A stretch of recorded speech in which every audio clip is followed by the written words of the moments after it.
guys. So it's been a while. It's been 2 months, but today is a road tripping day. Road tripping day. We are headed out of beautiful Door County, Wisconsin, and I'm a little sad. Yeah, very sad. Not in a bad way, but we had an amazing time there, and I still don't think we did everything we wanted to do. oh no. So happy that we stayed for the amount of time that we did. Such a good choice to stay longer, because what a beautiful area. If you have never been to Door County, Wisconsin, definitely put that on your list. Yeah. So many things to do, beautiful weather. Next week, we are going to go over all of our favorite things in Door County. So make sure you tune back in next week, where we're going to do our favorite things to do in Door County, our favorite places in Door County. Could be anything. Everything, either a town, a location, anything. Just next week, our favorite places in Door County. Yeah, that we did. And there's a lot to do there, so we didn't even scratch the surface. No. But, so anyway, we are on the road. We are heading west, which makes my heart happy. Yep. I'm a West Coast girl for sure. Not to say I haven't loved everywhere we've been, but we are headed west. And where are we going? You'll find out. So maybe we should talk about where we stayed in Door County, Wisconsin. Yep. Our campground, we stayed at the Beantown Campground in Bailey's Harbor. It's such a cool little place. It really is. It's not on the main highway. It's on one of the little backcountry roads. And it's such a cute little place. It really is. It truly is. They have a very high seasonal crowd there. But then they also have a ton of spaces for people just going in. You know what we discovered about Door County, Wisconsin? Most people there are from Wisconsin. It's a vacation spot for, what do they call them? Wisconsin residents. Wisconsinans? What are they called? Wisconsin residents.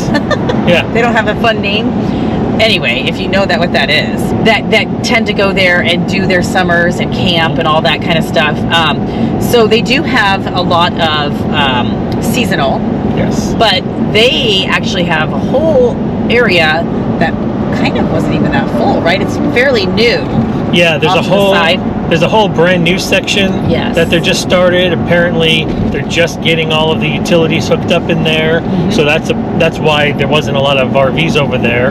But they all look like brand new gravel spots with water, sewer, and electric. Some of them are just going to have electric and water, and then there's some of them that look like there was no utilities. So it does look like they're planning on catering to all different ways that people camp and RV. Yeah, it has cabins. It has those yurts. Is that what they're called? Yeah. Yurts. And it was a great place for us to stay.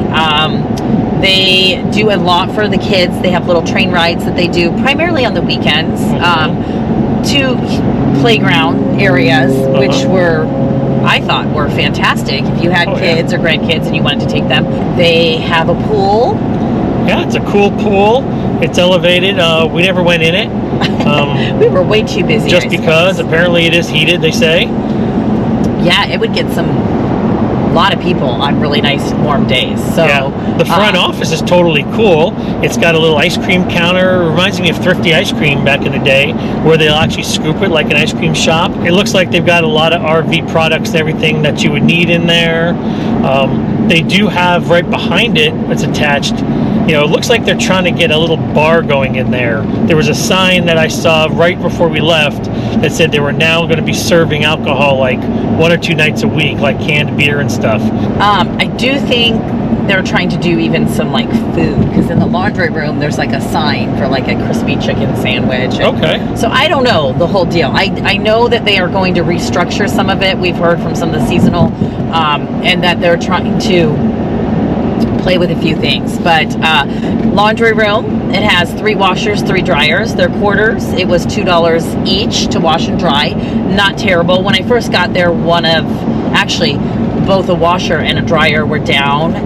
The gal in the office said that they had somebody coming in to fix it. Sure enough, it got fixed, and it was, it's not a great laundry room, but it's not terrible. We've been to worse for sure. So yeah, completely doable.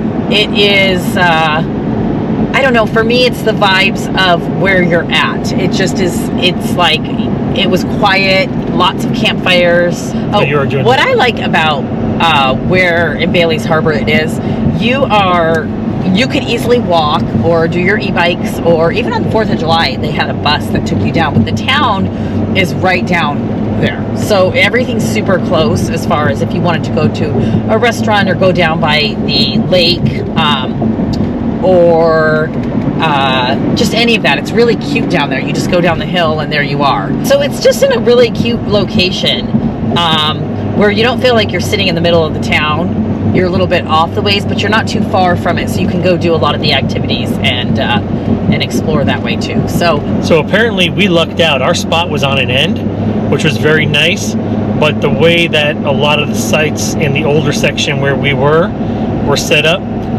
they have a shared pedestal, so you've got the two RVs going in backwards. So our utility side and the person next to us, their utility sides were right next to each other, and it was tight.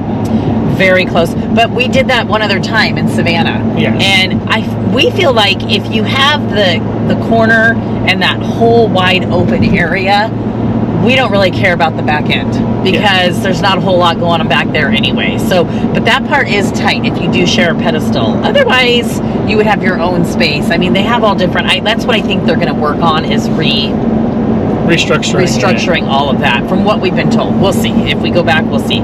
Yeah.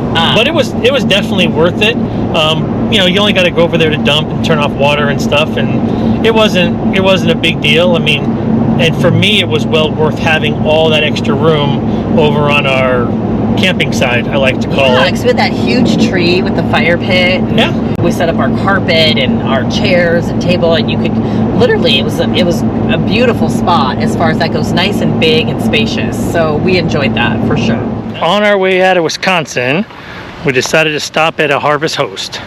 We haven't done a lot of Harvest Hosts. The ones that we have done, we really do like them. So we are at the Frickson Family Farms in Dakota, Minnesota, which is only about 20 miles over the border past Wisconsin. We actually crossed over the Mississippi River a little while ago, and it's a cool little family farm. They've got 4 RV spots with power and water. It's 30 amp. One thing to always remember, especially in smaller places like this, I learned it the hard way, is go ahead and take your surge protector and plug it in, and make sure you got good lights, and make sure you've got a good circuit. Because at first we parked all the way on the far side, parked the RV, got it unhooked. I grabbed the surge protector, plugged it in, nothing in the power receptacle. So I had to hook the RV back up, circle around, and pull into the next spot, which I'd already gone over and checked and made sure we have good power. So make sure that you guys are always checking your power pedestals, that everything's going to work, especially in a small place like this, before you start unhooking. If you're in a big RV park or whatever, I'm sure they got maintenance and things like that, but smaller ones, I would always check. But yeah, we are here at Harvest Host for the night, and then tomorrow we're going to keep on trekking, and we'll let you know where we're going to be.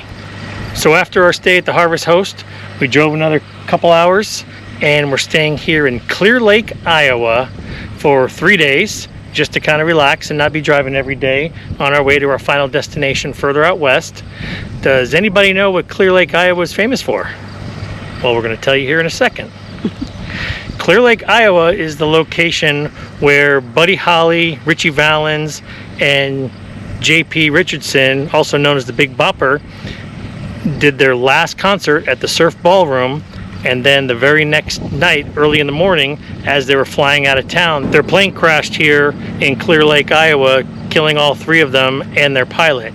This happened, the plane crash was on February 3rd, 1959, so it's a little bit before all of our times here, but I just remember listening to all the oldies music growing up with my dad and everything else, so it kind of really brings back memories. We got to go to the Surf Ballroom, and now it's kind of like a museum.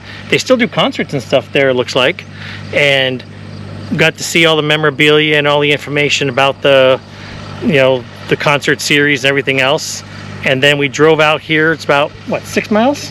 Mm-hmm. Yeah, about 6 miles just outside of town to the crash site. And it's pretty much in the middle of a cornfield. You get directions, and as soon as you stop, there's a little parking lot here, which is kind of neat, where you can park. And there's a pair of Buddy Holly glasses right on the side of the road. And from there, you just follow a little path, cut through the cornfield all the way to the actual crash site, where there's like a little memorial set up for the three of them, for Buddy Holly, Ritchie Valens, and Big Bopper, along with the pilot who flew the plane. What did you say? It's about a quarter mile of a walk? Yeah. I mean, I'm not great at estimating that, but yeah. I mean, it's not short. No. So just know that, but yeah. And you walk through there, and I mean, if you need to get a nice little walk in, it's a nice little walk. And you can go out there and see the little memorial. And apparently different times of the year, as it gets closer to the anniversary date, they say people go out there and leave tokens of appreciation and things like that. It's weird because Lareka and I were talking about it, and this happened 65 years ago.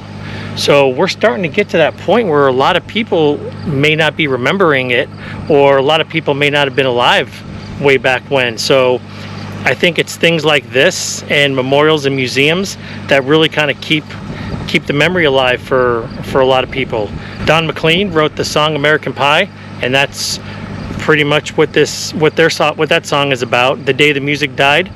You know, February 3rd, 1959 is historically been known as the day the music died, when the three of them were killed in the plane crash. So, little piece of history here in the middle of Iowa, and you know, we thought we'd come and check it out. And like I said, it's something that brings back memories for me, and you know, I hope it did for you too. All right, so we're only here in Clear Lake, Iowa for a couple days.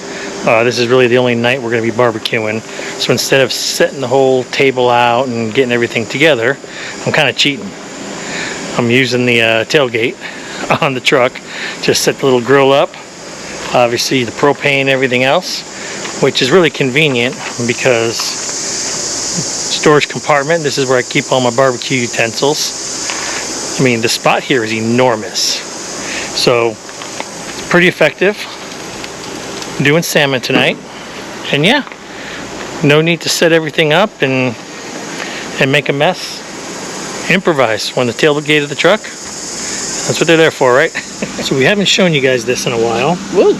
But obviously the best part of living this RV life is just sitting outside enjoying the weather and eating out, grilling out, eating out. Eating out sounds like we went to a restaurant. We made this. Yeah, we did some salmon, and Lareka did some zucchini and rice inside, and yeah, the day started kind of crappy, and thunderstorm warnings and some rain and everything else, and really bad humidity, like really bad. Mm-hmm. I think when we went to bed last night, they in Iowa had a record heat. The schools were closed and everything. Yeah, there was a restaurant closed yesterday we wanted to go to. It was like 95 with like 90% humidity. Something like that. It was crazy. So the heat index was really up high, and it was hot. Yeah. But this morning it was pretty high, the humidity again, but it's been cloudy most of the day with a really pretty breeze. So we sat outside today because it wasn't too terrible. I think the humidity was down to like 67. Yeah, it looks like the clouds went away and the sun came out. We got a breeze underneath all these beautiful trees. Yeah, it's a beautiful campground, very spacious, and we're just going to enjoy some dinner. Yeah. Out here while we can be outside. Yeah. So we're stopped and got gas on the way out of Iowa. And after I got gas, Lareka looked at me and said, "When do I get to drive?" So here we are. Well, you told me I got to start driving. So yes. Now that we got the upgrades and everything, Lareka needs to start driving. So here we are. Wow, the view from the passenger seat's a lot nicer. I can look around, play on my phone. And not drive me crazy, because sometimes when you're driving, you try to look at your phone, and I'm like, don't look at it, I'll do it. Yeah. All right. And I figure this is a good spot to get Lareka broken in again. She hasn't driven since January. That's true. We were having issues, obviously, with the brakes and the suspension until we got them all upgraded. But this from Iowa, we're heading to Nebraska today, and I looked at it. It's a straight shot. It's 35 south to the 80 west, and Iowa and Nebraska are pretty flat. So this will be a good learning experience for her to get her driving feet wet again. So. All right, Lareka's driving the big rig. All right, everybody, Well, we are stuck in a lot of traffic. Apparently there's a wreck about 4 or 5 miles up the road, and we're crawling at about anywhere between 4 and 6 miles an hour. So we thought this would be a good time to talk to you about the RV park we just stayed at in Clear Lake, Iowa. It was called Oakwood RV Park, and it was a totally cute little place. All gravel. It wasn't that little. We thought it was going to be smaller. Yeah. It's actually quite large. Yeah, it's very large. The sites are enormous. At least the pull-through sites were. Now, this place had the shared boxes in the middle, and then you face opposite directions. But unlike the last place we were at, there is so much room, and the way they have the concrete patios set up, you're really not even next to the person next to you. And it's super wide, and you really weren't crawling on top of each other like staggered. Yeah. It's weird, and it's like huge. The hole is huge. Like you literally could fit your truck, your rig, a boat. Like we saw people lining on their whole way. Yeah, with boats and everything, yeah. So like you could fit a lot of vehicles because it's that big. And you don't feel like you're sharing the same driveway. At least I didn't. It was great. I mean, full hookups, pull-throughs, level spots. It was $40 a night. I think almost every spot is shaded. There's so many trees. It's beautiful. Starlink was no bueno. No. We turned it off and put it away. That Starlink was, this is the first place that was like, nope. Because of so many trees. But the T-Mobile home box worked great. Yeah. It was kind of a heat wave. And then first it rained the first day. Then there was kind of a heat wave and really bad humidity. But the actual lake itself is only like a mile away. They actually fancy the town as a bicycling town. There was bike lanes everywhere. So it was totally fun. We walked around the RV park a couple times. There's a small little laundry room with all brand new washing machines and dryers. Like 6 of each. 6 of each, yeah. And what was interesting, this is our first park that the laundry is, everything. Ice, laundry is, it's kind of on the honor system. They don't take quarters or cards. They're just regular laundry, and they just leave your money in the box. Yeah. It's $2.50 to wash, $2.50 to dry. It's cute. They have their own church on campus. Yeah. Which I thought was cute because it's like an old white church. We weren't there on a Sunday, but I would be curious to see how many people actually go, because they do have on the one side of the park, you can tell it's like long-term, Yes. So they have their little seasonal, steps, seasonal setup and all that. So very cute though. I wish it wasn't so humid because we would have gotten out more. But the day that we did, it was lovely, and it was good. Yep. It was good. I could see us staying there longer at some point. I really liked the campground. Yep. So, and for $40, $40, you got to be. That's the other thing, though. They only take cash. Yeah. So you got to be ready for that. Yeah. All right. So now we are driving to Nebraska for a couple days. So we'll see you there. All right. So I just got back into the car after driving. It was only my second time driving, or towing, I should say. I've driven lots, but towing the rig, and I think it went well. I did about 3 hours, and I always think I'm going to get on. When Kevin and I talk about me doing it to refresh and get used to it, I always think I'm just going to get on these flat, areas and go. And of course, there was traffic because there was construction, and so everybody was having to merge. And so it never fails, because my first time, the same thing happened. We had to merge. But I think it's good for me, because if you're driving and you're towing, you need to know what to do. So, but I drove for about 3 hours. I felt pretty good. At first, I think you go into it and you're a little bit tense, just because you don't want to mess up. And as I drove, it was much more relaxed. So I think as I do it more, it's going to be, I'll get more and more comfortable with each time. So it was good to go. You did a great job. All right, that's it for now.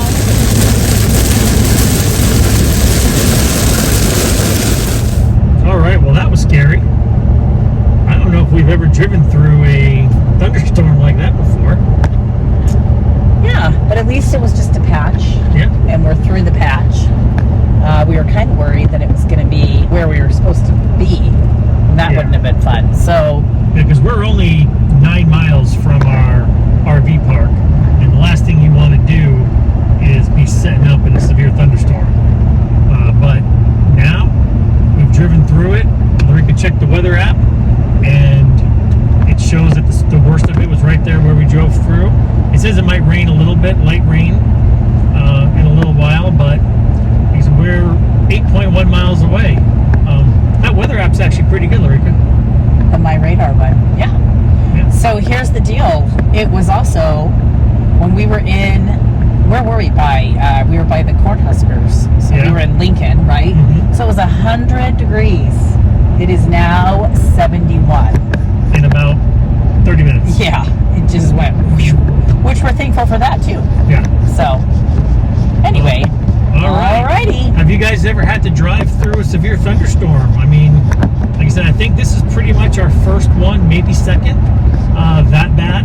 I mean, it was such bad visibility. I was down to like 40 miles an hour, and you could barely see the cars in front. So let us know if you've ever had an experience like that. Leave us a comment and let us know. And we're going to go get to the RV park and hopefully set up before it starts raining again. There we go. All right, so when we last left you on this video, we were driving through Nebraska through that big thunderstorm. We got to the RV park, Henderson, Nebraska, a little RV park called Prairie Oasis. We were there for a couple of nights. It was a cool place, full hookups, no frills, just about half a mile off of the freeway. Obviously, it's the kind of place that people stop, you know, during their travels, because the whole row where we were, it was just every night constantly different RVs coming in and out, but it was good. So we stayed there 2 nights, and then we traveled westbound through Nebraska and got to Colorado, and we stopped at another little small RV park in Sterling, Colorado, and it was called The Landing at Sterling RV Park, which was kind of pretty close to a small little airstrip. And again, no frills, pretty much a dirt lot, but full hookups, and they had a lot of little decorations, and it was cute. And again, that was just a one-nighter. So next morning, packed it up and kept heading west. And here we are now in Clifton, Colorado, which is right on the outskirts of Grand Junction. The RV park is actually called RV Ranch at Grand Junction. Just because technically it's in Clifton, this whole area is considered Grand Junction. So now we're going to be in Grand Junction, Colorado for a while, and looking forward to everything that this area brings us. So all in all, we traveled about 1,500 miles from Door County, Wisconsin, here to Grand Junction, Colorado, and we took about 7 days. We left on a Sunday, and we got here to Colorado on Sunday. So we took 7 days to get here, which was good. We didn't have to do that rushing like we did last year when we had to get home for Hayden's surgery. That we did 1,400 miles in 4 days, and we were like, nope, we're not doing that. So that's why we took a couple days, and just kind of enjoyed the whole area. Hope you enjoyed this video. And again, it's just kind of just a little bit of typical travel time and a couple different places that we stopped at. We'll put all the links for all the parks down below that we stayed at. If you haven't already, please subscribe to the channel, hit that like button, and ring that notification bell, and you'll be notified every time we have new videos out. And we're looking forward to seeing you guys soon. All right, bye-bye.